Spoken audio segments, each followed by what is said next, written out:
Octane ও পেট্রোলের যে মজুদ আছে তাতে আগামী 2 মাসেও কোনো অসুবিধা হবে না এমন অভয় দিয়ে আজ জ্বালানি বিভাগের যুগ্ম সচিব মনির হোসেন চৌধুরী বলেছেন, দেশে 1,01,385 metric ton diesel, 31,821 metric ton octane, 18,211 metric ton petrol মজুদ রয়েছে। শুধু তাই নয়, ক্রুড অয়েলের অভাবে শোধনাগার পুরো দমে বন্ধ হয়ে গেলেও এখনই এর কোনো প্রভাব পড়বে না বলে আশ্বস্ত করেছে জ্বালানি মন্ত্রণালয়। দিনের পর দিন সরকারের মন্ত্রীরা এমন আশ্বাস দিয়ে আসলেও পাম্পের সামনে দিন রাত এক করে দাঁড়িয়ে থাকা যানবাহনের চালকদের দীর্ঘ লাইন বলছে ভিন্ন কথা। কেউ আগের রাত থেকে, কেউ ভোর থেকে এসে লাইনে দাঁড়িয়ে অপেক্ষা করতে থাকলেও শেষে অনেকে তেল না পেয়ে ফিরছেন খালি হাতে। জ্বালানি সংকটের থাবা লেগেছে বিদ্যুৎ খাতেও। গণমাধ্যমের তথ্য বলছে, জ্বালানির অভাবে মোট বিদ্যুৎ উৎপাদন সক্ষমতার 65% কেন্দ্র অলস পড়ে আছে। উৎপাদনে না থাকা বিদ্যুৎ কেন্দ্রগুলোকে বসিয়ে রেখে ক্যাপাসিটি চার্জ সহ বিদেশি ঋণের মোটা অঙ্কের সুদের টাকা গুনছে সরকার। এদিকে ফার্নেস তেলের দাম 1 লাফে 24 টাকা 59 পয়সা বাড়ায় অর্থনীতির প্রধান চালিকা শক্তি পোশাক শিল্পের উৎপাদন সক্ষমতা কমেছে 30%।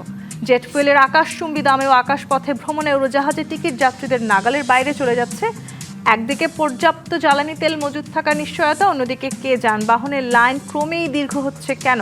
জ্বালানি সংকটে ধাক্কা সামলে অর্থনীতিকে চালু রাখতে এই মুহূর্তে করণীয় কি? পরিস্থিতি কি সহসাই স্বাভাবিক হওয়ার সম্ভাবনা আছে? এসব নিয়ে আলোচনায় আজ রাজ খান স্টুডিওতে আছেন জ্বালানি বিশেষজ্ঞ অধ্যাপক ডক্টর ম তামিম, আছেন কনজিউমার অ্যাসোসিয়েশন অফ বাংলাদেশ ক্যাবের সভাপতি AHM শফিকুজ্জামান এবং আছেন সিপিডির গবেষণা পরিচালক ডক্টর খন্দকার গোলাম মোয়াজ্জেম। স্বাগত জানাচ্ছি আজকে রাজখানে। ডক্টর খন্দকার গোলাম মোয়াজ্জেম, আপনাকে দিয়ে শুরু করি। সরকারের তরফ থেকে যখন বারবার বলা হচ্ছে আগামী 2 মাসেও যে দেশে জ্বালানি তেলের কোনো সংকট হবে না, এবং এটা আসলে আমরা শুরু থেকেই বলতে শুনছি, যখন আসলে পুরো বিশ্বে এক ধরনের অস্থিরতা চলছে, বাংলাদেশ সরকার তখন থেকে অর্থাৎ পুরোটা সময় জুড়েই বলার চেষ্টা করছে যে কোনো রকমের সংকট নাই, কোনো ধরনের ঝামেলা হবে না। কিন্তু সেই সময় থেকে এখনো অবধি আমরা যা দেখছি, এই জ্বালানি তেলের সংকট কিংবা জ্বালানি তেলের জন্য যে দীর্ঘ লাইনে দাঁড়িয়ে থাকতে হচ্ছে সেটি ক্রমেই বাড়ছে। কমার আসলে কোনো আমরা এখনো পর্যন্ত উদাহরণ দেখতে পাই নাই। কি মনে হচ্ছে, মানে সরকার কি আসলে সঠিক তথ্যটা দিচ্ছে নাকি আসলেই আছে এটা শুধু একটা প্যানিক বাইং এর প্রভাব পড়ছে? দেখুন, সরকার তার মতো করে যেটা বিবেচনা করছে সাপ্লাই সাইড পার্ট থেকে, অর্থাৎ তিনি যতটুকু তার সরবরাহের মজুদ হিসাবে আছেন সেইখান থেকে তিনি বলতে চান যে হ্যাঁ, তার কাছে যে মজুদ আছে তাতে এই পরিমাণ সংকট পড়ার কথা না। কিন্তু এই মজুদটা কিন্তু উপযুক্তভাবে সারা দেশব্যাপী যে পরিমাণে সমস্ত কেন্দ্রগুলোতে যাওয়ার কথা তা যাচ্ছে না। আপনি জানবেন যে 24 ঘন্টা নিরবিচ্ছিন্নভাবে যে জ্বালানি সরবরাহ, সেটা ঢাকার ভিতরে মাত্র অল্প কয়েকটি, একটু আগে আমরা আলাপ করছিলাম 4টি বা 6টি কেন্দ্রে সম্ভবত স্টেশনে শুধুমাত্র নিরবিচ্ছিন্ন সরবরাহ দেওয়া হয়, আর কোনোটির ক্ষেত্রেই নিরবিচ্ছিন্ন সরবরাহ দেখা হয় না। এবং ঢাকার বাইরে তো একেবারে অপ্রতুল অবস্থা, এমনকি ঢাকার বাইরে থেকেও এখন ঢাকা শহরে আসেন জ্বালানির জন্য। সুতরাং সেদিক থেকে বলা যেতে পারে সরকার যতই দাবি করুন যে সাপ্লাই পর্যাপ্ত, কিন্তু সাপ্লাই আসলে পর্যাপ্ত না। আমরা হিসাব করে দেখেছি যে যতটুকু প্রয়োজন সেই তুলনায় আসলে সরকারের হাতে মজুদ তুলনামূলক কম আছে। এটা হলো এক। দ্বিতীয়ত হলো যে এক ধরনের অনিশ্চয়তা আছে। অনিশ্চয়তা থাকার কারণে আপনি আপনার মজুদটুকু দিয়ে যে কদিন চালাতে পারেন সে কদিন না চালিয়ে আপনি বেশি সময় রেখে দিচ্ছেন মজুদটিকে, যাতে করে যদি কোনো কারণে জাহাজ আসতে দেরি হয়, খালাস করতে দেরি হয় বা অন্য কোনো অনাকাঙ্ক্ষিত পরিস্থিতি হয়, যাতে আপনি এই হাতের মজুদটি দিয়ে যাতে চালাতে পারেন, কারণ অন্য কোনো উৎস নেই যেখান থেকে আপনি তড়িৎ আনতে পারেন। ফলে যেটি হয়েছে যে থাকার পরেও সরকার সেটি পর্যাপ্তভাবে সরবরাহ করছেন না, সেই কারণেও কিন্তু আমরা এখানে দেখতে পাচ্ছি। এছাড়া যে জিনিসটি হচ্ছে, প্রায় প্রতিদিনই আমরা একটা দুটো করে খবর দেখছি মজুদ হচ্ছে বিভিন্ন জায়গায় মজুদ, এমনকি প্রত্যেকটা মোটরসাইকেল বা যারা গাড়ি ব্যবহার করেন তারাও কিছু কম বেশি কিছু না কিছু মজুদ করছেন। কারো বাসায় একটা কন্টেনার, কারো বাসায় দুটো, কারো বাসায় একাধিক, এবং কেউ কেউ আবার এর সাথে ব্যবসাও করছেন, কারণ এই ব্যবসার পার্টটাও এর মধ্যে জড়িত।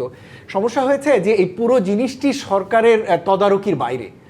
সরকারের কাছে যে কয়েকটা পয়েন্ট আছে, সেই কয়েকটা পয়েন্টের মধ্যে আছে আমদানি করার সময় শিপমেন্ট যেখান থেকে ডিসচার্জ করে সেটি, যেখানে ডিপো আসে সেটি, এবং এর মধ্যে যদি প্রসেস হয় সেটি, এবং পেট্রোল স্টেশনে আছে সেটি। কিন্তু এই প্রত্যেকটা পার্টি কিন্তু বিভিন্ন রকমের অনিয়ম রয়েছে, আগে থেকেই হতো। বাংলাদেশে জ্বালানি সাপ্লাই চেনটা কিন্তু কখনোই ত্রুটিমুক্ত ছিল না, সবসময় এই ছিল।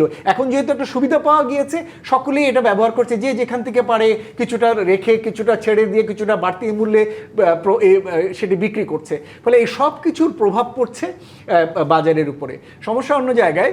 আরেকটি যেটা বলতে চাই যে আমরা অনেক অনুরোধ করেছিলাম জ্বালানি মন্ত্রণালয়কে প্রতিদিন তার হিসেবটি যেন জনগণকে জানান, দেখলাম যে তারা প্রায় প্রতিদিনই প্রায় জ্বালানি মন্ত্রণালয়ের একজন যুগ্ম সচিব আসেন মিডিয়ার সামনে, কিন্তু সঠিকভাবে তিনি কখনোই উপযুক্ত তথ্য দেন না। উনি একটাই কথা বলেন যে আমাদের 2 দিনের আছে বা 2 মাসের আছে, সেটা কিন্তু বড় না। একজন ভোক্তা বা তিনি অ্যাসিওর্ড হতে চান যে হ্যাঁ প্রতিদিন কোন কোন পেট্রোল স্টেশন থেকে কত গেল, সারা দেশব্যাপী কোন কোন জায়গা থেকে কত ডিপো থেকে কত খালাস হলো, কোন কেন্দ্রে কত গেল, বিভিন্ন জেলাগুলোতে কত রিলিজ হলো, কে নিল, নাম সহ যদি করা যায় তাহলেও কিন্তু এই জিনিসটি কিন্তু অনেকটা মনিটর করা যায়। এখনকার বাস্তবতা আসলে এই কাজগুলো করা কি আমাদের জন্য সহজ কিনা সেটিও তো একটা প্রশ্ন। এইচ.এম. শফিকুজ্জামান, একটু আপনার কাছে আসি। একটা লম্বা সময় ধরে তো আমরা বারবার সরকারকে বলতে শুনছি যে পর্যাপ্ত জ্বালানির মজুদ আছে বাংলাদেশে। আমি যদি একটু 2 মাস আগে দিয়েও তাকাই, তখনও এমন একটা অবস্থা ছিল যে আমরা বলতে শুনেছি আরও 1 মাস বা আরও 36 দিন, আরও 26 দিনের মজুদ আছে। এখন আবার হঠাৎ করে 2 মাসের তেল মজুদ আছে শুনছি। হরমুজ প্রণালীতে তো আসলে এই 2 মাসের মধ্যে নতুন করে আর কোনো কিছু আসে নাই, তাহলে এই 2 মাসের মজুদটা এতদিন কোথায় ছিল? না, আমি মোয়াজ্জেম ভাইয়ের কথা শুনছিলাম। আমার বাম পাশে আছেন একজন বিশিষ্ট অর্থনীতিবিদ, আর ডান পাশে আছে আমার একজন জ্বালানির বিশেষজ্ঞ। তা আমি ওই বিষয়ের থেকে আমি একটু ডিফারেন্টভাবে আমি কথা বলতে চাচ্ছি। প্রথম কথা হলো যে সরকার যেগুলো প্রজেকশন দিচ্ছে এটির উপরে তো কারো আস্থা নেই। এখন একটি নতুন সরকার, তাদের 2 মাস অ্যাকচুয়ালি এই সরকারের বয়স। এখন তাদের এই তথ্যগুলো যদি জনগণ বা আমরা যারা ভোক্তা তারা যদি আস্থায় না নিতে পারি, এটা তো সরকারের জন্য একটি বড় মানে আমি বলবো যে একটি জনপ্রিয়তার একটা বিষয় চলে আসছে। এখন যে জিনিসটা দেখেন, প্রথম কথা হলো যে আমাদের যে মজুদের কথা বলা হচ্ছে, ইস্টার্ন রিফাইনারি বন্ধ, সেটাও একটা মানে আমাদের একটা নেগেটিভ একটা ইম্প্যাক্ট আসছে। এবং আমাদের মধ্যে যে ভোক্তাদের মধ্যে যে প্যানিক সৃষ্টি হয়েছে, সেখানে সরকার কি করতে পারে। প্রথম এই মুহূর্তে থেকে সরকার যদিও চেষ্টা করছে কিন্তু এটা কার্যকরী হচ্ছে না। এই মুহূর্ত থেকে জ্বালানি সাশ্রয়ের জন্য আমাদের যে পদক্ষেপগুলো নেওয়া দরকার ছিল ব্যক্তি পর্যায়ে বা আমাদের সামষ্টিকভাবে সেটা কিন্তু আমরা লক্ষ্য করছি না। আমরা কিন্তু যেটা লাইট ব্যবহার থেকে শুরু করে আমাদের যে জ্বালানি সাশ্রয়ের জন্য যে কাজগুলো সেটা কিন্তু ইফেক্টিভ করা হচ্ছে না। দ্বিতীয় যে বিষয়টি আছে যে আমাদের কনজিউমারদের নেচারটা কি, আপনি যখন জানবেন যে জ্বালানি ফুরিয়ে আসছে তখন তো তারা সর্বোচ্চভাবেই চেষ্টা করবে এটি মজুত করতে, স্টক করতে। এবং সেখানে যেটা আছে যে কতিপয় ব্যবসায়ীরা বসে থাকে, এখন জ্বালানি পাওয়া যাচ্ছে, প্রত্যেক জ্বালানির তো সংকট নেই। আপনি মুদির দোকানে যান, মুদির দোকানে জ্বালানি পাওয়া যাচ্ছে কিন্তু বেশি দামে। এখন সেই জায়গাটা নিয়ন্ত্রণের জন্য দরকারটা ছিল কি সরকারের যে গভর্নেন্স ইস্যু আছে। আমি মজুদ দেখা যাচ্ছে আমাদের মাঝে মাঝে মিডিয়াতেও আসছে, এত হাজার লিটার, আপনি যেখানে হাজার হাজার টনে আমাদের জ্বালানি লাগছে সেখানে লিটার তো এখানে ম্যাটার করছে না। কিন্তু যারা মজুদ করছে তাদের বিরুদ্ধে কি কোনো কঠোর কোনো আইনি পদক্ষেপ আছে? স্পষ্ট দেশের আইন আছে, আমাদের স্পেশাল পাওয়ার অ্যাক্টে মজুদদার কালোবাজারির বিরুদ্ধে আমাদের এটা একদম বলবো যে ক্রিমিনাল অফেন্স। সেখানে কিন্তু সরকারের ওই উদ্যোগটা নেই। এখন সরকার কেন এই উদ্যোগ নিচ্ছে না সেটাও যদি সেই অতীতের সাথে যদি আবার এটা পুনরাবৃত্তি হয় তাহলে কিন্তু আমি বলবো যে এটা কিন্তু একটা বড় ডিজাস্টার। সরকার উদ্যোগের দিকে তাকায়, কিছুদিন আগেও সরকার একবার উদ্যোগ নিল, তারা রেশনিং পদ্ধতিতে জ্বালানি দেবেন, তারপর আবার সেই পদ্ধতি থেকে তারা তুলেও নিলেন। এই ধরনের আসলে সিদ্ধান্তকে আবার পরিবর্তন করার মধ্যে এখানে যে সরকারি যারা নীতি নির্ধারক আছেন, আমাদের জ্বালানি বিশেষজ্ঞ আমার পাশে আছেন, আমি জানি না উনি হয়তো ওনার বক্তব্য বলবেন, এই পরামর্শগুলো কি সরকার নিচ্ছে? আমার কাছে খুবই মনে হয় যে আমার কাছে খুবই ভয়ঙ্কর জিনিস মনে হয় যখন মন্ত্রী মহোদয়রা মাঝে মাঝে, যেমন বাণিজ্য মন্ত্রী মহোদয় দায়িত্ব নেওয়ার পরের দিনই বললেন দেশে তখন রমজানের মধ্যে কোনো দ্রব্যমূল্যের সংকট হবে না, দাম বাড়বে না। কিন্তু বাদতে কি দেখা গেল, উনি যে এই কমেন্টগুলো করলেন বা এরকম অন্য সেক্টরেও বিভিন্ন সময় যে সুইপ কমেন্ট করছে, কিন্তু এতে হয় কি যে আস্থাহীনতা হয়। আর সবচেয়ে বড় যে জায়গাটা, এই জিনিসটা মোকাবেলা করার জন্য হরমুজের যুদ্ধ আমরা লাগাইনি, আমরা বন্ধ করতে পারবো না। এবং যুদ্ধের পরিস্থিতি যেভাবে দেখছি প্রতিদিন কিন্তু নিউজগুলো আরও ভয়াবহ অবস্থায় আসছে। সেখানে যে জায়গাটা হলো, এখানে আমাদের 18 কোটি মানুষ এটা নিয়ে ফাইট করতে হবে এবং সেটা সবাইকে সম্পৃক্ত করতে হবে। এখন যে জায়গাটা আছে যে সরকার বলছে কিন্তু সেটা তো ট্রাস্ট নাই, সেই জায়গাটায় যেটা মোয়াজ্জেম ভাই বলল একদম স্পষ্টভাবে প্রতিদিন, যেমন কোভিডের সময় বলা হতো যে কতজন আক্রান্ত হয়েছে, কতজন মৃত্যুবরণ করেছে, সেই তথ্যগুলো মানুষ জানতো। কিন্তু এখানে কিন্তু যেটা বলা হচ্ছে 2 মাসের মজুদ। আপনি বললেন যে এখন 1.5 লক্ষ টন মজুদ আছে। আমি আমাদের জ্বালানি বিষয় তামিম ভাইয়ের কাছে মানে উনি হয়তো বলবেন আমাদের পার মান্থ কত টাকা। আমার একটা হিসাব আমি গ্রস দেখলাম 6 লাখ টন লাগে প্রতি মাসে, তাহলে 2 মাসে তো 12 লক্ষ টন লাগে। তাই সেই ক্ষেত্রে আপনার এই 1.5 লক্ষ টন এটি কিভাবে আমরা এই জিনিসগুলো আসলে স্পষ্ট করা দরকার।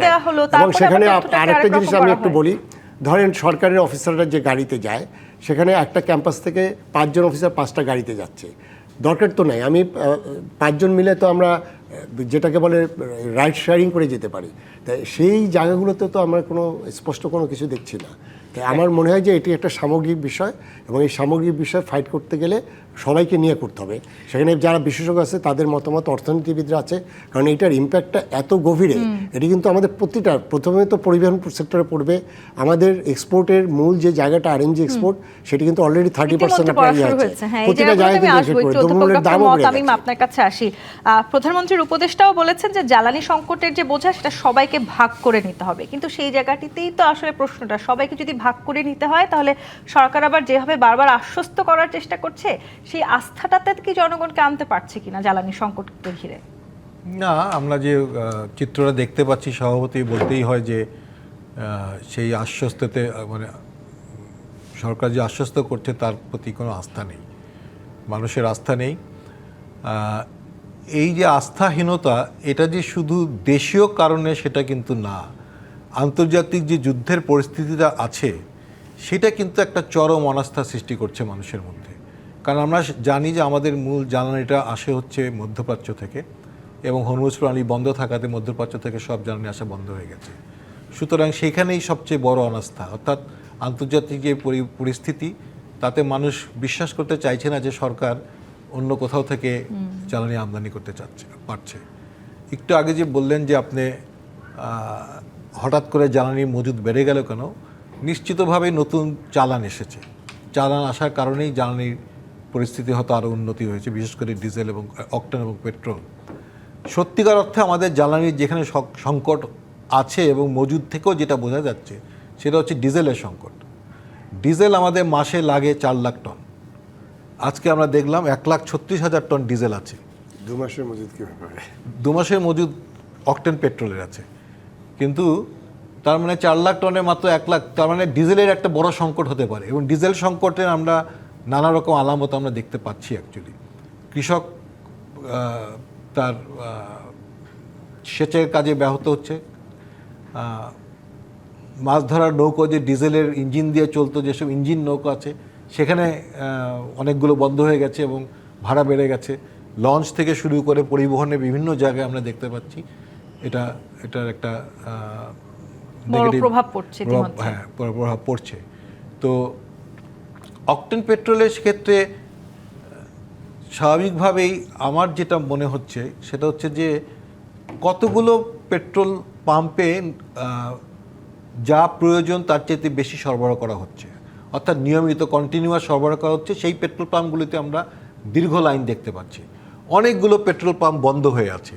তো একই জায়গায় অনেক বড় লাইন, আমরা যদি পেট্রোলটাকে ডিস্ট্রিবিউট করে সব পেট্রোল পাম্পেই সরবরাহ করি, তাহলে কিন্তু এই লাইনগুলো, যেসব পেট্রোল পাম্পে বেশি বড় লাইন হচ্ছে সেখান থেকে লাইন ছোট হয়ে আসে। এটা আসলে কেন করা? এটা ডিস্ট্রিবিউটেড।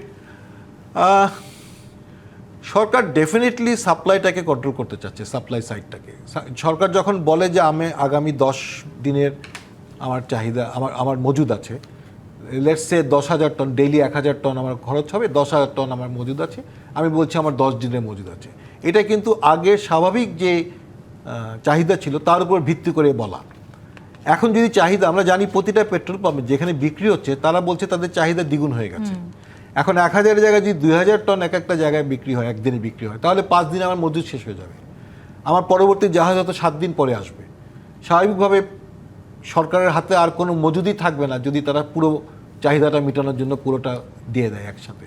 তো স্বাভাবিকভাবে আমি যেটা বুঝি সেটা হচ্ছে যে সরকার সাপ্লাই সাইডটাকে কন্ট্রোল করার চেষ্টা করছে, সাপ্লাই সাইড দিয়ে এটাকে কন্ট্রোল করার চেষ্টা করতে। চাহিদা, অতিরিক্ত চাহিদা তৈরি হয়ে আছে বাজারে, যে কারণে লাইন আর কমছে না, লাইন বাড়ছে। এই অতিরিক্ত চাহিদাটা আসলে কমিয়ে নিয়ে আসার মতন কোনো ধরনের পদক্ষেপ কি এখনো পর্যন্ত আমরা সরকারকে করতে দেখেছি কিনা? যদিও বারবার সরকার থেকে বলা হচ্ছে যে মজুদ আছে এবং আমরা কোনোভাবে যাতে প্যানিক বাইং না করি, কিন্তু আমি নিশ্চিত যে আপনারা আজকে যখন এই অফিসেও এসেছেন তখনও দেখেছেন যে রাস্তায় আসলে কি পরিমাণ দীর্ঘ সারি রয়েছে গাড়ি ঘোড়ার, এবং পুরো ঢাকা শহর আসলে জ্যামে আটকে ছিল বেশ কয়েকদিন ধরে। আমরা দেখছি একই পরিস্থিতি। এই পরিস্থিতিটাকে আসলে কোনোভাবে মোকাবেলা করা যাচ্ছে না কেন? আমি ব্যক্তিগতভাবে মনে করি যে বর্তমানে যে সরবরাহ অনিশ্চয়তা আছে সেটা দূর হবে না, এটা দূর করা তো সহজ না। কারণ আমাদের যে তেলটা কিনি আমরা ফিনিশ প্রোডাক্ট কিনি, অকটেন, পেট্রোল, ডিজেল যেটা কিনি, ক্রুড তো বন্ধই হয়ে আছে। ক্রুড তো আমাদের মিডল ইস্টের ক্রুড ছাড়া আমরা ব্যবহারই করতে পারবো না। আমাদের 1 লাখ টনের একটি জাহাজ আটকে আছে, যেটা কিনা ইউএসের একটা জাহাজ কোম্পানির সাথে এটা সংযুক্ত বলে বা ওটার সাথে একটা সম্পর্ক আছে বলে ওটার পারমিশন দেওয়া হয়নি আসার। আর সুতরাং ক্রুড এখন আসার সম্ভাবনা বলতে গেলে নাই। অন্যান্য সরবরাহ ডেফিনেটলি আমাদের অন্য জায়গা থেকে আনতে হচ্ছে, কাজাকাস থেকে আনতে হচ্ছে। আমরা রাশিয়া থেকে ডিজেল কিনছি, আর তারপরে আমরা বলছি যে রাশিয়ান ক্রুড ভারতের রিফাইনারির মাধ্যমে আসবে। অর্থাৎ আমরা সর্বদিক দিয়ে চেষ্টা করছি, কিন্তু আমাদের সরবরাহটা সীমিত। জি, এর মাঝে আবার আপনি বলছিলেন যে সরকার আসলে নানানভাবে নিয়ন্ত্রণ করার চেষ্টা করছে, কিন্তু যেই পদক্ষেপগুলো আসলে সরকার নিচ্ছে সেই পদক্ষেপগুলো কতখানি কার্যকর পদক্ষেপ সেটা নিয়েও তো একটা প্রশ্ন থাকে, একটা আলোচনা সমালোচনা আছে এই জায়গাটিতে। এখানে ফুয়েল কার্ড এবং অ্যাপেরও ব্যবস্থা করেছে সরকার। এই আলোচনা আমি ফিরবো, একটা বিরতি নিয়ে ফিরতে চাই। জি25 ইস্পাত নিবেদিত রাজখান থেকে বিরতি নিয়ে ফিরছি, সাথেই থাকুন। জি25 ইস্পাত নিবেদিত রাজখান দেখছেন, ডক্টর খন্দকার গোলাম মোয়াজ্জেম। নানানভাবে সরকার হয়তো এই সংকট মোকাবেলা করার চেষ্টা করছে, নিয়ন্ত্রণ করারও চেষ্টা করছে, কিন্তু কিছুতেই আসলে নিয়ন্ত্রণে আসাটা বেশ কঠিন হয়ে যাচ্ছে। শিশুদের অনলাইনে ক্লাসের মতন সিদ্ধান্ত আমরা নিতে দেখেছি, কিন্তু যেই ধরনের মানে পদক্ষেপগুলো নেওয়া হয়েছে, আপনি কি মনে করছেন সেই পদক্ষেপগুলো নিয়ে আদৌ আমরা এই সংকটটা মোকাবেলা করতে পারবো? আমি আজকে একটা অনলাইনে একটা মিটিংয়ে ছিলাম, তো সেখানে ডেটা দেখানো হচ্ছিল দৈনিক বিদ্যুৎ ব্যবহার কি সাশ্রয় করা গেল। দেখা গিয়েছে যে বিদ্যুৎ এই যেদিন থেকে ওই যে 4টা থেকে মিটিং করা হচ্ছে, মানে 4টা অফিস টাইম করে দেওয়া হয়েছে, তার পরের দিন 1-2 দিন একটু কম ছিল, এখন আবার আগের মতোই ব্যবহার হচ্ছে। তার মানে আমি ঠিক জানি না 4টার টাইম মেনটেন হচ্ছে কিনা সেটা জানি না, কিন্তু বিদ্যুতের ব্যবহার আসলে কমেনি। সুতরাং সেই জায়গায় যদি ডিমান্ড সাইড এই জিনিসটা বলি যে সেটা আসলে খুব বড়োভাবে কোনো ইম্প্যাক্ট ফেলতে পারেনি সেটা। আর একটা বড় বিষয় হচ্ছে যে আমাদের তো আসলে এগুলো মনিটর করবার মতো পর্যাপ্ত ইনস্ট্রুমেন্টও নেই যে আসলে এই জিনিসগুলো ঠিক মতো, এই যে বলা হলো যে 25 ডিগ্রির নিচে কোনো জায়গায় এসি ব্যবহার করা যাবে না। আমি তো জানি যে এখানেই হয়তো এটা 18 ডিগ্রি, আমাদের অফিসে আমরা কখনো এটা 20-22 ডিগ্রির নিচে উপরে রাখতে পারি না। কিন্তু এই জিনিসগুলো কিন্তু চাইলে আপনার এরকম ডিভাইস কিন্তু রয়েছে যেটাতে আপনি অটোমেটিক্যালি প্রত্যেকটা সাবস্টেশনে এবং প্রত্যেকটা পয়েন্টে আপনি ট্র্যাক করতে পারেন, ট্রেস করতে পারেন যে হ্যাঁ এইটা মানা হচ্ছে কিনা। সুতরাং সেটাও কিন্তু আমরা মানা পরিপালন হতে দেখি না। বা দোকানের জন্য বলা হয়েছে যে রাত 8টার পরে আলোকসজ্জা বা দোকান বন্ধ করে দাও। মোটামুটি দেখলাম যে এটাই একমাত্র যে জায়গাটায় মোটামুটি পরিপালন হচ্ছে, কিন্তু আলোকসজ্জাটা খুব বেশি কন্ট্রোল করতে পেরেছে বলে মনে হলো না। সুতরাং ডিমান্ড সাইড যে জায়গাগুলোতে আসলে কন্ট্রোল করবার মতো সেই জায়গাগুলোতে খুব বেশি সাকসেস আমাদের হাতে নেই। আমি আসলে আগের শফিক ভাইয়ের আগের কথার সাথে একটা অনুরোধ করতে চাই সরকারকে, মানে সরকারকে একটু অনুরোধ করতে চাই, জ্বালানি সংকট নেই এই কথাটা যেন সরকার আর না বলে, অন্য কিছু বলুন।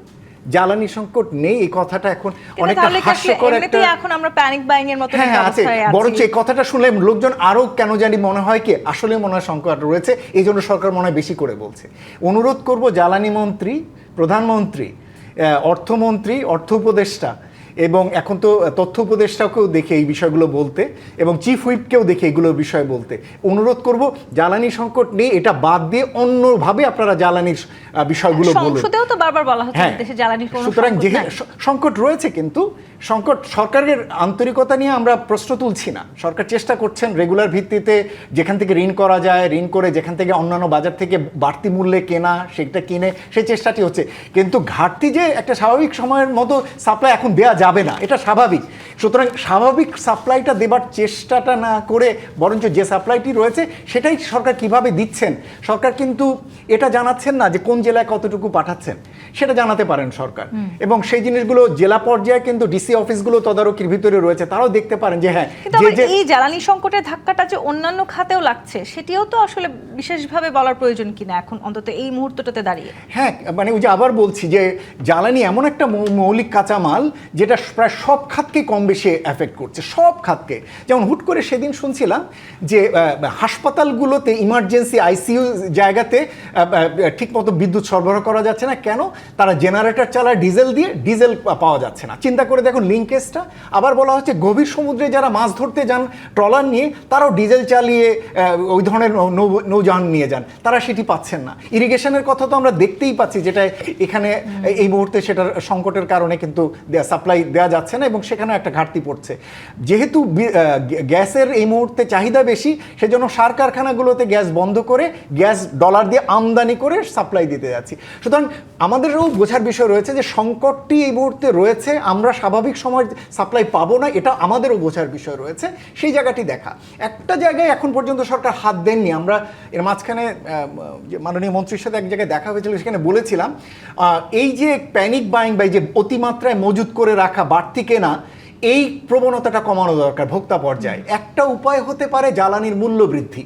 আমাদের কাছে মনে হয় যে পেট্রোল এবং অকটেনের মূল্য বৃদ্ধি করতে পারেন, ডিজেলের না, পেট্রোল এবং অকটেনের মূল্য বৃদ্ধি করে এই জায়গাটাতে কিছুটা হলেও এই যে বাড়তি পরিমাণে রেখে মজুত করার এই প্রবণতাটা কিছুটা হলেও হয়তো হ্রাস করার সুযোগ রয়েছে। এই জায়গাটি তো আমরা আবার উল্টো চিত্রও দেখি যে এই দিনটাতে হয়তো মূল্যটা বৃদ্ধি করা হবে, তার ঠিক 2-1 দিন আগে যেভাবে আসলে হিড়িক পড়ে যায় জ্বালানি তেল ক্রয় করার, সেটাও একটা অন্যরকম চিত্র আমাদের সামনে আসে। কিন্তু আপনি আপনাকে তড়িৎ একটা সিদ্ধান্ত নিয়েই ঘোষণাটি দিয়ে চলে যাও এবং সেটা এনফোর্সমেন্ট করা। ডক্টর মহতামিম, এই যে নানান রকমের আমরা ব্যবস্থার কথা বলছিলাম সরকার নেওয়ার চেষ্টা করছেন, আপনি নিশ্চয়ই জানেন প্রধানমন্ত্রী জ্বালানি সংকট মোকাবেলায় $2 বিলিয়ন সহায়তা চেয়েছেন। সেটি আসলে আমাদের জন্য আবার নতুন আরেকটা বোঝা হয়ে দাঁড়াবে কিনা? অবশ্যই একটা জিনিস বুঝতে হবে, এটা আন্তর্জাতিকভাবে সব দেশে যারা বিশেষ করে উন্নয়নশীল দেশ আমরা যারা আছি তাদের সবার ক্ষেত্রে এটা প্রযোজ্য। বিশ্বব্যাপী যখন তেলের দাম বেড়ে যায়, এবং আগে তো তেলের দাম বেড়েছে, সরবরাহ সংকট হয়নি, এখন সরবরাহ সংকটের সাথে সাথে তেলের দাম বৃদ্ধি পেয়েছে। আমাদের মতো অর্থনীতি একটা বিরাট ধাক্কা খায়। আমাদের যে উন্নয়ন বাজেট আছে সেখান থেকে এখন প্রচুর টাকা বেরিয়ে যাবে, উন্নয়ন বন্ধ হয়ে যাবে। সেটা শুধু বাংলাদেশে না, বহু দেশে অর্থনৈতিক উন্নয়ন ধ্বংসপ্রাপ্ত হয়ে গেছে তেলের দাম বৃদ্ধিতে। 10-15 বছরের উন্নয়ন 6 মাসের মধ্যে ধ্বংস হয়ে গেছে। এখন আমাদের কিন্তু এইটা আমাদের জন্য প্রস্তুতি, মানসিক প্রস্তুতি থাকতে হবে। অর্থনৈতিক দুরবস্থা, অর্থনৈতিক দুর্দশা বিশ্বব্যাপী একটা মন্দার দিকে চলে যাচ্ছে যদি এই যুদ্ধ দীর্ঘায়িত হয়। এবং যুদ্ধ বন্ধ হয়ে যাওয়ার পরেও কিন্তু এই তেল সাপ্লাই স্বাভাবিক হতে, গ্যাস তো আমরা জানি কাতারে 17% গ্যাসের 5 বছর লাগবে এটা ফেরত আসতে। বাকি যে 83% সেখানে হয়তো তারা সেটাও বলেছে 4-5 মাস লাগবে প্রোডাকশনে আসতে। সিমিলারলি ইউএই, সৌদি আরবের প্রোডাকশন, সৌদি আরবটা অতটা হয়নি, কিন্তু ইউএই, কুয়েত, কাতার এদের প্রোডাকশন ফেরত আসতে সময় লাগবে। সো 6 মাসের আগে আমাদের এই সরবরাহ ব্যবস্থা স্বাভাবিক হওয়ার কোনো সুযোগ নাই। তো কিন্তু এই যে তেলের যে আতঙ্ক তৈরি হয়েছে, আমার ধারণা যুদ্ধটা যদি ডেফিনেটিভলি শেষ হয়, বন্ধ হয়, মানুষের মধ্যে আতঙ্কটা কমবে। কিন্তু আবার আমি যদি একটু অন্যদিকে তাকাই, আজকে প্রধানমন্ত্রী যখন বলেছেন যে তিনি আশঙ্কা প্রকাশ করেছেন এই সংকটের মাত্রা বা পরিণতি 1970 সালের যে দশকে যে তেল সংকট ছিল তার চাইতেও ভয়াবহ অবস্থায় হবে, ঠিক একই সময় আবার সরকারকে যখন বলতে শোনা যায় যে আসলে আমাদের দেশে কোনো অভাব নাই, পর্যাপ্ত মজুদ আছে, তখন আসলে সরকারের তরফ থেকে একটা ভিন্ন রকমের বার্তা যায় কিনা সাধারণ জনগণের কাছে? আমি এটাকে ভিন্ন বলবো না, কারণ এটা দুই জিনিস। একটা হচ্ছে যে ওনারা বলছেন যে আমার 2 মাসের মজুদ আছে, সেটা কিন্তু স্বাভাবিক ব্যবহারের ভিত্তিতে বলা। 31,000 না কত হাজার টন দেখলাম যে অকটেনের কথা বলা হয়েছে। আমাদের ডেইলি অকটেন লাগে 1200 টনের মতো, 1200 টনের মতো। তো সেইটা হিসাব করে আমরা যদি দেখি, ওইটা ধরেই বলা হচ্ছে যে আমাদের এতদিনের মজুদ আছে। কিন্তু সংকট যে আছে এবং আমাদের যে দীর্ঘমেয়াদে একটা ভয়ঙ্কর পরিস্থিতির মধ্যে পড়তে হতে পারে, সেটার সাথে এটা কিন্তু সাংঘর্ষিক না। এটা একটা জিনিস, আর ওটা আরেকটা জিনিস। তো দুটাই সত্যি, আমাদের একটা ভয়াবহ সংকটের দিকে আমরা এগিয়ে যাচ্ছি এবং এটার যে প্রভাব, এটা কিন্তু দীর্ঘমেয়াদে হবে। এটা আজকে আমরা বরঞ্চ প্রভাব কম দেখতে পাচ্ছি। এই তেলের মূল্য বৃদ্ধির প্রভাবে সামনে আরও বেশি ভয়াবহ আমরা দেখতে পাবো। কিন্তু একই সাথে চেষ্টা করা হচ্ছে, এই যে $2 বিলিয়ন চাওয়া হচ্ছে, এটা মূলত অতিরিক্ত মূল্য দিয়ে এই তেল কেনার জন্য চাওয়া হচ্ছে। কিন্তু এটা আমরা অতিরিক্ত মূল্য দিয়ে কয়দিন কিনতে পারবো? ডক্টর মোয়াজ্জেম যে কথাটা বললেন, আলটিমেটলি আমাদের কিন্তু মূল্য বৃদ্ধি করতেই হবে, মূল্য বৃদ্ধি ছাড়া হবে না। মূল্য বৃদ্ধি করেও ডলার সংকটের ব্যাপার আছে। মধ্যপ্রাচ্যে চাকরি বাকরি সব বন্ধ হয়ে যাচ্ছে, মধ্যপ্রাচ্যে ট্যুরিজম বন্ধ হয়ে গেছে, অর্থনৈতিক কর্মকাণ্ডও বন্ধ হয়ে গেছে, যেখানে আমাদের একটা বিরাট সংখ্যক কর্মী কাজ করে। রেমিটেন্সের ধাক্কা এখনও আমরা, রেমিটেন্স কমার ধাক্কা এখনও আমরা দেখতে পাচ্ছি না, কিন্তু আগামী 1-2 মাসের মধ্যে ডেফিনেটলি এটার একটা অ্যাডভার্স এফেক্ট হবে। সামনে যে সংকটটা সেটা যথেষ্ট তীব্রতর হওয়ার একটা বড় শঙ্কা রয়েছে আমাদের সামনে। ইতিমধ্যে কিন্তু একটা ধাক্কা আমরা পাচ্ছি। এই যে শফিকুজ্জামান, আপনার কাছে আসি, মধ্যবিত্তের অবস্থা কিন্তু এখন যথেষ্ট কঠিন। বাজারে নিশ্চয়ই আপনাদের যাওয়া হয়, বাজারে গিয়ে তো আসলে কোনো কিছুতে হাত দেওয়ার অবস্থা নাই। ট্রাকের ভাড়া বেড়েছে, সে কারণে সব পণ্যের দাম বাড়ছে, এরকম অজুহাত আসলে আমরা দীর্ঘদিন ধরে শুনতে পাচ্ছি। সেই সাথে বিদ্যুতের দামও বাড়তে যাচ্ছে, এরকমও একটা আভাস আছে। সবকিছু মিলিয়ে আসলে মানুষের জীবনযাত্রার অবস্থাটা কোথায় গিয়ে ঠেকবে? এটা তো আমরা এটার ইফেক্ট তো অলরেডি পড়েছে, এবং আপনারা দেখেন যে এই সময়ে যে সিজনাল যে আমাদের সবজিগুলো আছে প্রতিটা কিন্তু 30 থেকে 40 টাকা বেশি, এবং সেখানে সত্যিকার অর্থে যেটা যতটুকু আসলে যৌক্তিক তার থেকে যেটা ব্যবসায়ীরা যেটা আছে অসাধু ব্যবসায়ীরা তারা এটা একটা সুযোগ, অর্থাৎ জ্বালানির এই সংকটটাকে সুযোগ হিসেবে ব্যবহার করে তারা অতি মুনাফা করছে। এবং সেখানে যেটা ফোকাস হলো যে ধরেন আগে বাজার মনিটরিং হতো বা হতো, সেগুলো তো অলমোস্ট বন্ধ হয়ে গেছে, কারণ ফোকাসটা এখন টোটালি দেখবেন আপনাদের টিভির ক্যামেরা থেকে শুরু করে সব কিন্তু এখন লাইভ করছে, এবং এটাও কিন্তু আরেকটা প্যানিক তৈরি করছে। এটা আমি আপনাদের সাংবাদিকদের বা এদেরকে আমি ওইভাবে ক্রিটিক করবো না, কিন্তু বাস্তবতা তাই। আপনি যখন এই সংকটটা বেশি বেশি দেখাবেন তখন যেটা আছে সরকার যেটা বলছে সেটাও যেমন আমাকে প্যানিক করছে, আর এই টিভির নিউজগুলোতে যে দীর্ঘ লাইন এটাও কিন্তু মানুষের মধ্যে একটা আতঙ্ক তৈরি করে। কিন্তু আবার যেটা বাস্তবতা সেটাই তো দেখাতে হচ্ছে। বাস্তবতা আবার দীর্ঘ অনেক লাইন সময় আমরা না, দেখতে এটা পাচ্ছি, দিন আপনাদের রাত এক ইথিক্যাল করে বিষয় দাঁড়িয়ে আছে, থাকছেন অনেকে, তারপরেও তারা তেল পাচ্ছেন না। ইথিক্যাল কিছু বিষয় আছে। কারণ হলো যে আপনি এখন এই যুদ্ধটা কিন্তু আমাদের সবার যুদ্ধ, অর্থাৎ আমাদের 18 কোটি মানুষকেই কিন্তু একইভাবে করতে হবে। সেই জায়গাটা কি যে আমি যে সাশ্রয়ের কথা বলছি, আপনি দেখেন গণপরিবহনে আমার 70% জ্বালানি যেটা ডিজেল ব্যবহার হয়, আমরা এখনও দেখেন প্রাইভেট কার বা এটা কি আমরা কমাতে পেরেছি, বা ওই জন্য আমি কি গণপরিবহনের সেই সার্ভিসটা দিতে পারছি কিনা, আমি যে গণপরিবহনে চড়বো সেটার তো আমি ফ্যাসিলিটিসটা আমি তৈরি করতে পারি। দেশের বাইরে ইতিমধ্যে অনেক জায়গায় কিন্তু গণপরিবহনকে ফ্রিও করে কিন্তু দেওয়া হচ্ছে। হ্যাঁ, সেটা করছে তাকে এনকারেজ করার জন্য। সেখানে গাড়ি বন্ধ করে গণপরিবহন ফ্রি করা হচ্ছে। কিন্তু আমার তো মানে বিকল্প তো গণপরিবহন আমি তৈরি করতে পারি না। আরেকটা জিনিস দেখেন, আমরা যে রূপপুরের সেটা বহুদিন ধরে শুনলাম যে এটি বোধহয় অ্যাক্টিভ করবে, আর রূপপুর থেকে যদি আমার প্রথম ইউনিট আমি জানি না 650 বা এরকম 1200 ইউনিট 1200 যদি আমি দিতে পারতাম, তাহলে রূপপুরের যে আপনার জ্বালানিটা এটা তো রিয়াক্টরের মধ্যে, সেটার সাথে তো আমার এই ফুয়েলের দরকার ছিল না। তাহলে আমি 1200 মেগাওয়াট বিদ্যুৎ যদি আমি সাপ্লাই লাইনে ঢুকাতে পারতাম, তাহলে আপনি দেখেন কত হাজার টন প্রতিদিন আমার জ্বালানি সেভ হতো। তো এই বিষয়গুলো কিন্তু ভাবছে না। আর একটা জিনিস হলো যে আমার মোটিভেশন যেটা দরকার ছিল জ্বালানির সাশ্রয়ের জন্য, সেইটা যেমন সরকার ওই জায়গায় ওইভাবে ফোকাস করছে না। আরেকটা জিনিস আমি ইয়েতে মোয়াজ্জেম ভাই বলছিল আমাদের বিরতির সময় যে একজন গেছে তেল নিতে, তার নাকি 65 টাকার তেল ঢুকেছে, অর্থাৎ কি তার 1 লিটার তেলও কিন্তু আপনার ওখানে ঢুকছে না, মানে তার ওই মানে অর্থাৎ ট্যাঙ্কটা ফুল ছিল। তাহলে সেই ব্যক্তিগুলো কি, সেই ব্যক্তিগুলোকে আইডেন্টিফাই করে এই জিনিসটা আপনারা ফোকাস করেন, মানে অর্থাৎ কি সমাজে সেইটা আসলে কতখানি সহজ হতে যাচ্ছে নাকি এটা আসলে আরো কঠিন হবে, সেটিও তো একটা ব্যাপার। কিংবা অর্থনৈতিকভাবে যে ধাক্কার কথা আমরা বলছি, বিশেষ করে পোশাক খাতে ইতিমধ্যে একটা বড় ধাক্কা আমরা দেখতে পাচ্ছি। উড়োজাহাজের টিকিটের কারণে আসলে যেটি বলছিলেন মাহতামিম, যেভাবে আসলে পর্যটন খাতে একটা বড় ধাক্কা লেগেছে, সবকিছু মিলিয়ে মানে এই সংকটটা আপনি আরো তো এটা বলছেন হাই এন্ডের কথা, কিনা? উড়োজাহাজের টিকিট বা পর্যটন এটা ধরেন হাই এন্ডের, কিন্তু বেসিক যে জিনিসটা যেটা বলা হলো, আপনি সার দিতে পারছেন না, আপনি সেচের দিচ্ছেন না, আপনি জানেন আপনি যদি এগ্রিকালচার যদি আমাদের তো একটা পুরো অর্থনীতির মূল বেসটা এগ্রিকালচার, আপনি ধরেন আমার 50 লক্ষ টন আমার ধান উৎপাদন কম হলো, এইটার ইম্প্যাক্ট সামলানোর মতো অবস্থা আমাদের আছে কিনা।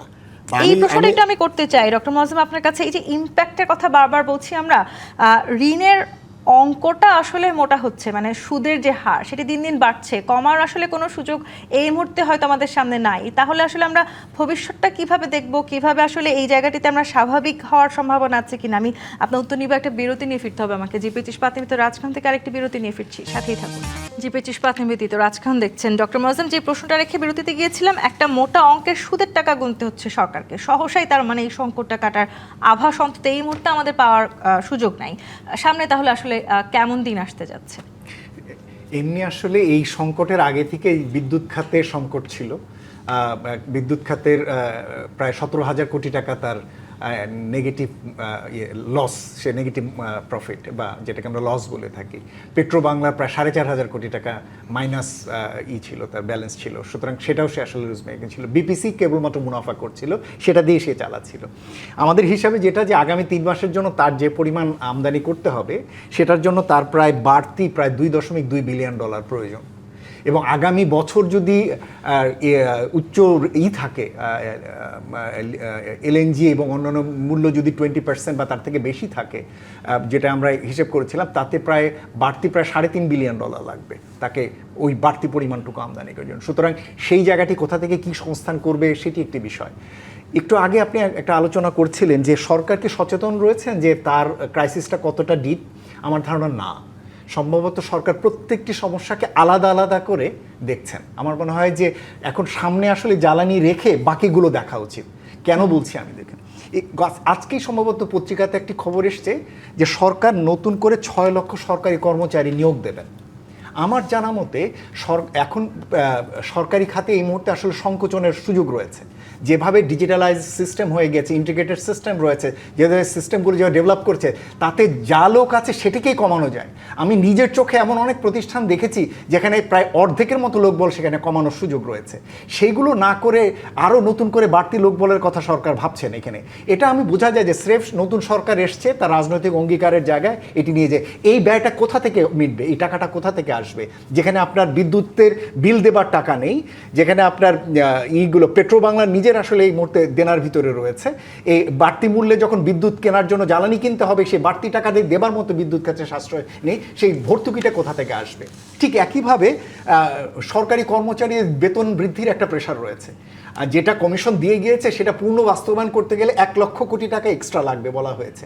আমি জানি, আই এম শিওর যে ওটা তারা একবারে বাস্তবায়নের কথা ভাবেনি, কিন্তু এবার যদি এটা আসে বাজেটে, তাহলে এটা আর একটা বড় চাপ আসবে। সুতরাং এই জিনিসটা সরকারের জন্য মাথায় থাকে। অনেকগুলো কার্ডের কথা নতুন সরকার চিন্তা করছেন, ফ্যামিলি কার্ড, হেলথ কার্ড এবং কৃষক কার্ড। আইডিয়াগুলোকে আমরা অপ্রয়োজনীয় মনে করছি না। এইটা এক ধরনের আমব্রেলা কার্ড হতে পারে, ভালো, কিন্তু এগুলোর জন্য যদি এখনই ফুল ফেজে পুরো যদি বাস্তবায়ন করতে যান পুরো বাজেট দিয়ে, তাহলে কিন্তু সেটার দেওয়ার মতো সামাজিক চাকাটাকে অন্তত সচল রেখে এরপরের বাকি সিদ্ধান্তগুলো নিতে হবে। সেই জায়গাটি যেটা দিয়ে শেষ করছি সেটা বলা যে, সুতরাং সেই জায়গায় সরকারের জন্য সচেতনভাবে থাকেন যে জ্বালানির ক্ষেত্রে এই যে বাড়তি ব্যয় সেটা কিভাবে ম্যানেজ করবে। এক্ষেত্রে মেকানিজমটা আসলে তো সরকারকে নিয়ন্ত্রণ করতে হবে। একটা জিনিস একটা ছোট্ট করি, একটা হচ্ছে তাকে হয়তো কোনো কোনো জায়গায় মূল্য বৃদ্ধির মতো জায়গায় যেতে হবে, পেট্রোল অকটেনের মতো জায়গায়। কোনো কোনো জায়গায় তাকে লোডশেডিংয়ে যেতে হতে পারে বিদ্যুতের ক্ষেত্রে, কারণ এই বিদ্যুৎ এই পরিমাণ দেওয়া যাবে না। সুতরাং সেই জায়গায় ইতিমধ্যেই হচ্ছে এবং ইতিমধ্যে হচ্ছে, সুতরাং সেটা আরো বাড়বে সামনে। সেই বাস্তবতাটি আমাদের কাছে যেন মাথায় থাকে, এবং কোনো কোনো ক্ষেত্রে রেশনিং এর জায়গাটিও যেন ঠিকমতো পালন হয়। আপনি যে বিদ্যুতের কথা বলছেন, এইচএম শফিকুজ্জামান, আপনার কাছে আসে বিদ্যুৎ সক্ষমতা 65% কেন্দ্রে অলসভাবে পড়ে আছে। আবার অপরদিকে আমরা অর্থনীতির প্রধান যে চালিকা শক্তি পোশাক শিল্পের দিকে যদি তাকাই, ইতিমধ্যে 30% উৎপাদন সক্ষমতা কমে গেছে, আর 20% দিকে যদি আমরা এগিয়ে যাই তার মানে অর্ধেক কমে গেছে। অর্থনীতির চাকাটা আসলে ঘুরবে তাহলে কি করে? এখন তো আস্তে আস্তে উল্টো দিকে ঘুরবে। কারণ হলো যে প্রতি বছর 22 লক্ষ লোক কাজে ঢোকে, তার অর্ধেকটা বিদেশে যেত, তার মধ্যে মিডল ইস্টে প্রায় 70 থেকে 80% যেত, সেটি বন্ধ হয়ে আছে, বরঞ্চ ওখান থেকে লোক আরও চলে আসবে। আপনি যদি কোনো এমপ্লয়মেন্ট জেনারেট না হয়, এমপ্লয়মেন্ট জেনারেট করতে গেলে আমাকে ইনভেস্ট করতে হবে। ইনভেস্ট কী করবে? আপনার ইন্ডাস্ট্রিগুলো, আপনি বলেন 30% আরএনজি বন্ধ হয়ে গেছে, যেটি আমাদের এক্সপোর্টের 82% যেখানে কন্ট্রিবিউশন, সেটা বরঞ্চ এখানে 50-60 লক্ষ নারীরা কাজ করে। 30% মানে আপনার 15-20 লাখ লোক কিন্তু অটোমেটিক কর্মহীন হয়ে যাবে। আপনি যেটা আগে প্রশ্ন করেছিলেন যে মধ্যবিত্ত তারা কোথায় নেমে যাচ্ছে, এটি প্রতিটা স্তর কিন্তু নিচের দিকে নেমে যাচ্ছে। এবং আপনি যদি দারিদ্র্যের হার দেখেন, আমি গত 2 বছর বা এরকম একটা সময় থেকে এখন কিন্তু এটি যেটি ছিল 12% বা এটা হার্ড করে বলতো, সেটা বোধহয় এখন 20 থেকে 22% চলে গেছে। তাহলে আপনি এই বিপুল জনগোষ্ঠী যাদের ইনকামটা কমে গেছে, ইনকাম বাড়েনি কিন্তু দ্রব্যমূল্য থেকে সব কিছু জীবনযাত্রার ব্যয় বেড়ে গেছে, সেই জায়গাটায় আপনার মানুষের যে প্রতিটা মানুষের কিন্তু এখানে ইফেক্ট করবে। এখানে যে জিনিসটা হলো যে আমাকে এই ক্ষেত্রে যেটা মোয়াজ্জেম ভাই একটা কথা বলছেন, এটা হলো সবচেয়ে কোর বিষয়, আমার জ্বালানি ক্রাইসিস কীভাবে মোকাবেলা করব। এই জ্বালানি ক্রাইসিসটাকে আপনি নিউক্লিয়াসে রেখে আদার্স বিষয়গুলো সাজান। হ্যাঁ, সরকারি কমিটমেন্ট ছিল, তারা অনেক কিছুই সেগুলো বাস্তবায়ন করছে। গতকালকে কৃষক কার্ড দিয়েছে, ফ্যামিলি কার্ড দিয়েছে, আরও অনেক কিছুই তারা করবে, এটি তাদের নির্বাচনী ম্যান্ডেট।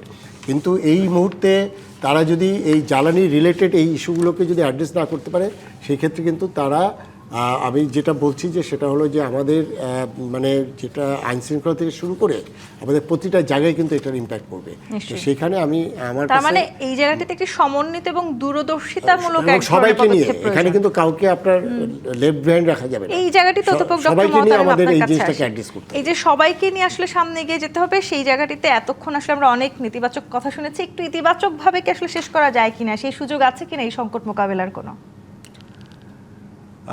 সেখানে যেটা আমাদের অতীতে কোনো আমাদের উদাহরণ নেই, সুতরাং নেচিভাবে শুরু করছে। আশা যেটা করা যেতে পারে যে জনগণের সহযোগিতা লাগবে। জনগণকে যে বলা হচ্ছে যে 25 ডিগ্রিতে রাখা, যত মিতব্যয়ী হওয়া, সাশ্রয়ী হওয়া, প্রয়োজন না হলে বিদ্যুৎ বন্ধ করে রাখা, পানির ব্যবহার থেকে শুরু করে সব ব্যাপারে আমাদের সাশ্রয়ী হতে হবে। কারণ নিজেদের রক্ষা করতেই আমাদের এটা করতে হবে। সরকার তো আমরা দেখতে পাচ্ছি পরিস্থিতি তো এমন না যে এটা সরকার সৃষ্ট কোনো পরিস্থিতি, এটা বিশ্ব পরিস্থিতির কারণে আমাদের মতো দেশ শুধু না, আমরা যদি অন্যান্য দেশগুলোর দিকে তাকাই, এমনকি জাপানে পর্যন্ত রেশনিং হচ্ছে টু সাম এক্সটেন্ট, এবং ফিলিপিন্সে কর্মদিবস 4 দিন করে দেওয়া হয়েছে, শ্রীলঙ্কায় একই কাজ করা হয়েছে, এভরি ওয়েনেসডে বন্ধ ঘোষণা করা হয়েছে। এবং এই যে ব্যবস্থাগুলো করা হচ্ছে বিভিন্ন দেশে, তার কিন্তু সবই হচ্ছে এটাগুলোকে কোপ করা। আমাদের এখানে এখনও বড় ধরনের কোনো কর্মকাণ্ড বন্ধ, অর্থনৈতিক কর্মকাণ্ড বন্ধ করার কোনো পদক্ষেপ নেওয়া হয়নি, কিন্তু সামনে হয়তো নিতে হবে, এবং তাতে হয়তো জনগণের সাফারিংও বাড়বে।